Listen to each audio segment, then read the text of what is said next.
My parents kicked me out at 18 like I meant nothing, so I banned them from my wedding. And let their regret eat them alive. I grew up with a pretty messed up family situation. My dad left when I was 12. No real reason given, he just walked out, leaving my mom and me behind.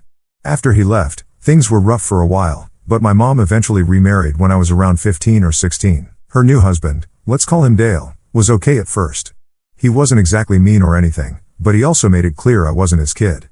I was just kind of there. Not that he came out and said that, but I always got this vibe that he saw me as my mom's baggage from her previous life, not really part of his new family. Now, don't get me wrong, Dale was never outright terrible to me. He just wasn't really interested in me. He had 2 kids with my mom, my half-brother and half-sister, and they were his world. Meanwhile, I was more like a guest in the house. I didn't realize it right away, but as I got older, it became super obvious that I wasn't ever going to be part of that little family unit. My mom didn't seem to care either. I don't know if she was just too wrapped up in her new life or what, but she never made an effort to make me feel included. It was like she was happy to have her new family and didn't really need me anymore. I was pretty independent early on, maybe because I had to be. I spent a lot of time alone, doing my own thing, while Dale was with his kids and my mom was living her new life. I didn't really fit in with them, and honestly, it started to mess with me. I remember thinking, am I just extra here? Like I wasn't part of anyone's plans anymore? High school was all right, I guess. I focused on getting good grades and figuring out what I wanted to do with my life, mostly to distract myself from what was going on at home. I'd leave early, get home late, and basically avoid being there as much as I could. I got a part-time job when I was 17, which helped me stay out of the house. It wasn't a terrible life, but I knew that once I graduated, I wasn't sticking around. My plan was to go to college, get a degree, and get as far away from that situation as possible. Things got real, though, when I came home after my first year of college. I had just finished my freshman year, and I was excited to have a break, summer vacation, time to chill, maybe catch up with some high school friends. But nope, that wasn't in the cards for me. I still remember this like it was yesterday. I was back home for maybe a week, and everything seemed normal, or as normal as things could be in that house. My mom wasn't overly thrilled to have me back, but I didn't expect her to be. Then, one night, she sat me down at the kitchen table. I thought we were going to talk about something small, like maybe me helping out more around the house or something. But no. Instead, she tells me, I think it would be best if you didn't come home anymore. Just like that. No real explanation. She said the house was crowded, my brother and sister needed more space, and it was just easier for everyone if I found somewhere else to live. I was 19, and I was being told, essentially, we don't want you here anymore. I was in shock. I didn't know what to say. I remember just sitting there, staring at her, trying to process what was happening. Was she seriously kicking me out? I mean, I wasn't a problem kid or anything. I kept my head down, didn't cause trouble, paid for most of my own stuff. But I guess that didn't matter. It was like I had been holding on to this thread of hope that maybe things would get better between us, that maybe once I was an adult, she'd see me differently and we'd have some kind of relationship. But nope. This was it. I was out. I didn't argue with her, didn't try to fight it. I just nodded and went to my room, packed up what little I had, and left. I didn't even say goodbye to Dale or my half-siblings. I don't think they even noticed I was gone, to be honest. I just left. After that, I blocked her number and pretty much cut contact with her and the rest of them. I haven't spoken to my mom, Dale, or my half-brother since that day. The only one I still talk to is my half-sister, but that's mostly because she's the one who insists on staying in touch. She's always reaching out, trying to bridge the gap or whatever, but I'm not really interested in reconnecting with any of them. I'll text her here and there, but that's it. The first few months after being kicked out were rough. I stayed with a friend for a while, then managed to get a small apartment near campus. It was tough balancing school and work, but I made it through. Being on my own wasn't anything new. I'd pretty much been on my own for years emotionally, at least. But this time, it was real. There was no going back, no family to rely on. It was just me. Over time, I learned to deal with it. I stopped thinking about my mom and Dale, stopped wondering why they didn't care. I realized that it wasn't my fault. It took a while, but I finally understood that I wasn't the problem. They were. They chose to shut me out, and that was on them. I couldn't keep beating myself up over something I had no control over. A few years later, I met my fiancée, Sarah. She's been the best thing that's ever happened to me. Her family's great, too. They welcomed me in without any hesitation, and for the first time, I felt like I was part of a real family. I told Sarah about my messed up family situation, and she was always supportive. She didn't push me to reconnect with them or anything like that, which I appreciated. She just let me handle it in my own way. So, After settling into life with Sarah and thinking my past was mostly behind me, we started planning our wedding. I was actually excited about it. Sarah and I had been together for 4 years at this point, and we both knew this was the next step. We started talking about the guest list, venues, the usual stuff. Honestly, it felt good, like I was finally building something that had nothing to do with my old life, something that was mine. We're sitting on the couch one night, and she asks, "So, who do you want to invite from your side?" That's when things got weird for me. I started naming some close friends, people I knew from college, co-workers, the ones that really mattered. I didn't even think about my family, to be honest. It was so far from my mind that it didn't feel relevant. But then she asks, "What about your parents?" I kind of froze for a second. I hadn't even considered it. Why would I? These were the people who, let's be real, couldn't care less about me for the better part of my life. I looked at her and said, "I'm not inviting them." I thought that was the end of it. Sarah's met my sister before, and she knows the basics of the situation. I figured she'd understand. But here's the thing, Sarah's got this really close-knit family. Like, her parents are the kind of people who remember birthdays, do Sunday dinners, the whole thing. So, she doesn't fully get how messed up my family situation is, not because she doesn't care, but because she's never lived through anything like it. So, she asks again, "Are you sure you don't want to invite them?" I mean, it's your wedding. I wasn't angry, but I felt a little annoyed. I explained how they basically kicked me out when I was 19, how they never reached out, how they've never made any effort to fix things. And it's not like I'm sitting around waiting for an apology, but if they wanted to be part of my life, they know where I am. I've been the same person in the same place for years. I even told her how I haven't spoken to my mom or Dale since that day, no cards, no calls, nothing. She seemed to get it after that, and I thought we were on the same page, but a couple of days later, we're sitting down to go over the save the dates, and she brings it up again. "Are you really sure you don't want to invite them?" And that's when I started getting frustrated. I mean, how many times do I have to explain the same thing? I love Sarah, but this felt like she wasn't listening to me or respecting how much this hurt me. I kept it together, though. I told her that inviting my family would only bring stress and drama. I didn't want my mom there, pretending like everything was fine, acting like she didn't throw me out of her life. It would just ruin the day for me. She nodded and seemed to drop it, but I could tell it was still on her mind. That's when it started to eat at me. I couldn't help but think, why is this such a big deal to her? It's my family, my decision. I tried not to let it get to me, but it was hard. I started second-guessing myself, wondering if maybe I was being too harsh. But then I'd remember all the crap I went through with them and realized I wasn't. Fast forward a few more days, and we're literally about to finalize the guest list. I thought we were done with the whole family conversation, but right before we're about to hit send, she asks one more time, "Are you really sure? I feel like you might regret not inviting them later." That's when I snapped. I don't even know where it came from. It wasn't like I planned it, but all of a sudden, I'm just like, if you can't respect what I've been through, then maybe we shouldn't be getting married at all. I know that sounds harsh, but in that moment, it felt like she was pushing me into something I was clearly not okay with. I wasn't just mad, I was hurt. It felt like she wasn't on my side. I stormed out of the room, grabbed my keys, and just left. I didn't really have a plan, I just needed space to think. I wasn't going to sit there and argue with her about something that, to me, wasn't up for debate. I wasn't sure where I was going or what I was going to do, but I just had to clear my head. I drove around for a while, thinking about how everything had blown up so quickly. I knew Sarah wasn't trying to hurt me, but I couldn't shake the feeling that she just didn't get it. She didn't understand the years of rejection, the feeling of being cast aside by the people who were supposed to love you unconditionally. It wasn't about inviting them to a wedding, it was about everything that came with that, the memories, the pain, the whole mess of it. Eventually, I pulled over somewhere quiet and just sat in the car for a bit, trying to calm down. I kept going over the conversation in my head, and honestly, I started to feel guilty. I mean, I loved Sarah. She wasn't trying to make me feel bad, she was probably just trying to look out for me, thinking that I'd regret not inviting them one day. But I knew that wasn't the case. I didn't want them there. I didn't need their approval or their presence to validate my wedding. This day was about me and Sarah, not them. After a few hours, I drove back home. By the time I got there, it was late, and Sarah had already gone to bed. I didn't want to disturb her, so I just crashed on the couch. But I couldn't sleep. My mind kept replaying everything, and I felt like maybe I'd gone too far. I knew I'd hurt her by walking out, and that wasn't fair. We were supposed to be a team, and I bailed when things got tough. The next morning, Sarah left for work without saying much.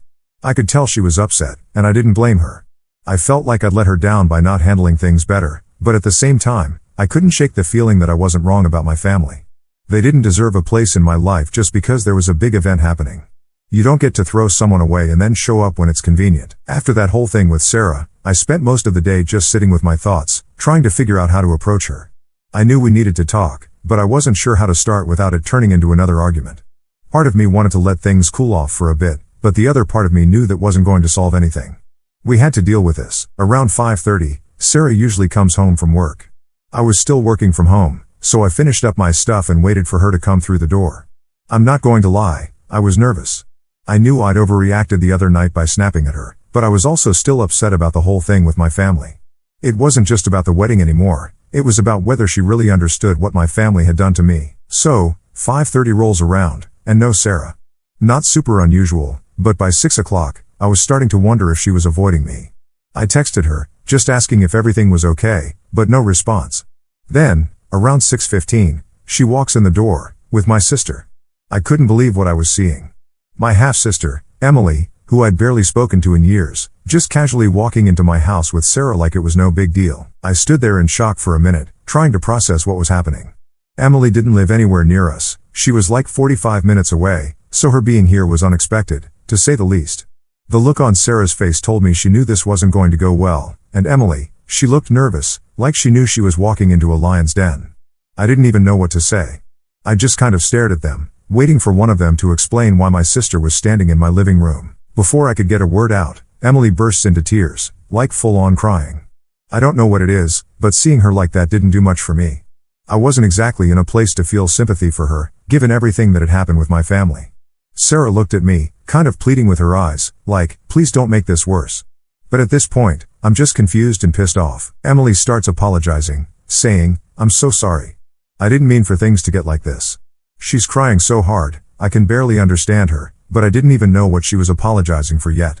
After a few minutes of her sobbing, she finally starts explaining. Turns out, when she told my mom and Dale that I was engaged, it stirred up a whole bunch of drama, but not for the reason you'd think. Apparently, my engagement had nothing to do with them caring about me or being happy for me. No, it had to do with my half-brother. My half-brother, who's 27 by the way, is still living at home, jobless, and doing absolutely nothing with his life. I haven't talked to him in years either, but from what Emily said, he's basically been freeloading off my mom and Dale for the past few years. They kicked me out at 19, but here he is, 27, and they're still supporting him. My mom apparently wants him out of the house, but Dale won't let her kick him out, so they're fighting over it. And here's the kicker, they're separated because of it. Yep, my mom and Dale are separated over my half-brother, and for some reason, my engagement stirred all this up because now my mom feels like a failure as a parent or something. I don't even know. It makes zero sense to me. I hadn't spoken to them in years, so how my engagement even came up in a conversation about my half-brother, I have no idea. But here's where it gets really wild. Emily tells me that my mom thinks getting invited to my wedding will somehow fix everything. She's convinced that if she and Dale get invited, they'll come together, see me, and all the family issues will magically disappear. Like, what? I couldn't believe what I was hearing. My wedding was now being seen as some kind of family therapy session. At this point, I couldn't hold back anymore.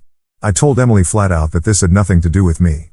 My engagement had nothing to do with their crappy parenting or their terrible relationship. If they're fighting over my half-brother, that's on them. It's not my responsibility to fix their problems, and I wasn't going to let my wedding become some sideshow for their drama. Emily just cried harder, saying she didn't mean to upset me, that she thought she was helping. I wasn't trying to be heartless, but I was done.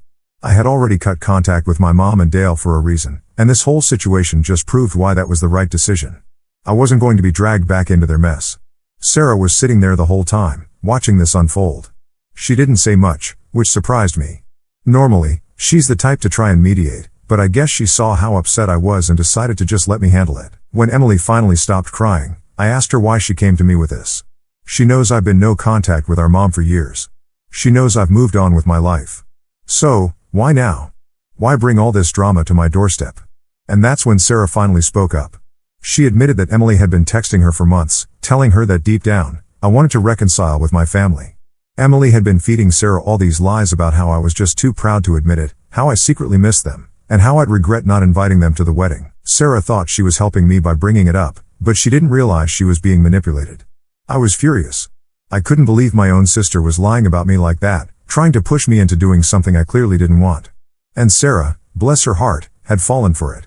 She thought she was doing the right thing by trying to get me to reconsider, but now that everything was out in the open, it just made me feel betrayed, not just by Emily, but by Sarah too, for going behind my back and believing those lies. I told Emily to leave.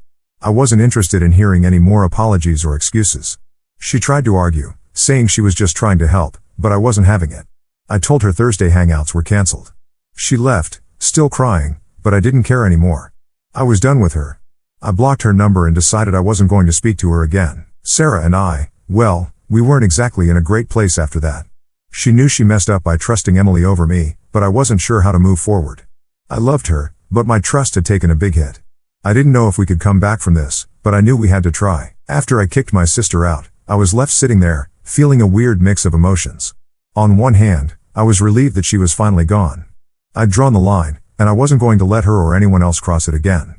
But on the other hand, there was this heaviness in the room that I couldn't shake. Sarah had been sitting there the whole time, not saying much, and I knew that the conversation we needed to have was still hanging in the air. It wasn't going to be easy, but we had to get through it if we had any chance of moving forward. I stayed quiet for a bit, just trying to figure out what to say next. Sarah was sitting across from me, looking down at her hands, clearly upset. I wasn't angry at her anymore, but I still felt this sting of betrayal. It wasn't about Emily showing up, it was about the fact that Sarah had been talking to her behind my back for months. She should have known better. She should have trusted me. Eventually, Sarah broke the silence. "I'm sorry," she said, her voice soft and shaky. "I didn't mean for it to get like this. I thought I was helping." I took a deep breath. I didn't want to yell or say something I'd regret, but I also didn't want to let this go without addressing it. "Why didn't you talk to me?" I asked. "You know me better than anyone. Why would you believe what Emily was saying instead of coming to me first?" She looked up at me, her eyes already teary. "I don't know," she admitted. "I guess I thought you were just too hurt to admit that you missed them. I mean, you never really talk about your family, and I just assumed that deep down, you might want to fix things. I didn't realize how bad it was." That hit me hard. I realized that maybe I hadn't been as open with Sarah as I thought I had been. Sure, she knew the basics, how my mom had kicked me out, how I'd gone no contact, but I hadn't really told her how deep those wounds went. I hadn't explained how much it had messed me up to feel like I didn't matter to my own family. Maybe I was partly to blame for not fully opening up, but it didn't change the fact that she'd let my sister manipulate her. "I get that you were trying to help," I said, trying to keep my voice calm. "But Sarah, I've told you over and over again that I don't want anything to do with them. I'm not secretly hoping for some big family reunion. I don't need them in my life. You should have trusted me when I said that." She nodded, wiping her eyes. "You're right. I should have. I don't know. I've never dealt with anything like this. My family's always been so close, and I guess I couldn't wrap my head around the idea that you wouldn't want to make things right with yours. But now I see that it's not the same. Your family isn't like mine." That was the thing. Sarah's family was picture perfect. Parents who loved each other, siblings who actually got along.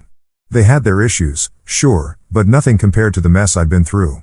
I couldn't blame her for not fully understanding, but it didn't make it hurt any less. "I just need you to believe me when I tell you something," I said, "even if it doesn't make sense to you, even if it's different from what you're used to. I need you to trust that I know what's best for me when it comes to my family." She reached across the table and took my hand. "I'm so sorry," she whispered. "I'll never go behind your back like that again. I promise." I squeezed her hand, feeling the tension between us slowly start to ease. I knew this wasn't going to fix everything right away, but it was a start. At the end of the day, I loved Sarah, and I knew she loved me. We'd been through a lot together, and this was just another bump in the road. We were going to work through it, one way or another. After a few minutes of sitting in silence, I finally asked, "What do we do now?" It felt like the big question that had been hanging over us for days.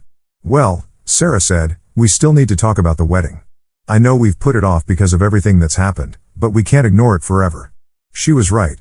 The wedding plans had come to a screeching halt the moment this whole family drama blew up.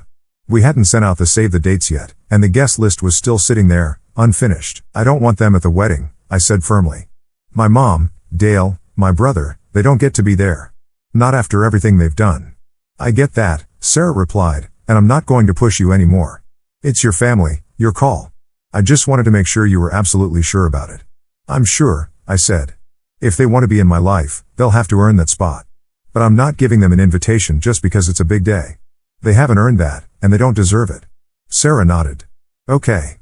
We'll move forward without them." The next few days after that talk with Sarah were a bit of a blur. It was like a weight had been lifted, but at the same time, there was this lingering tension. We weren't fighting anymore, but we weren't exactly back to normal either. You know that weird feeling when you and someone you care about have made up, but things still feel off?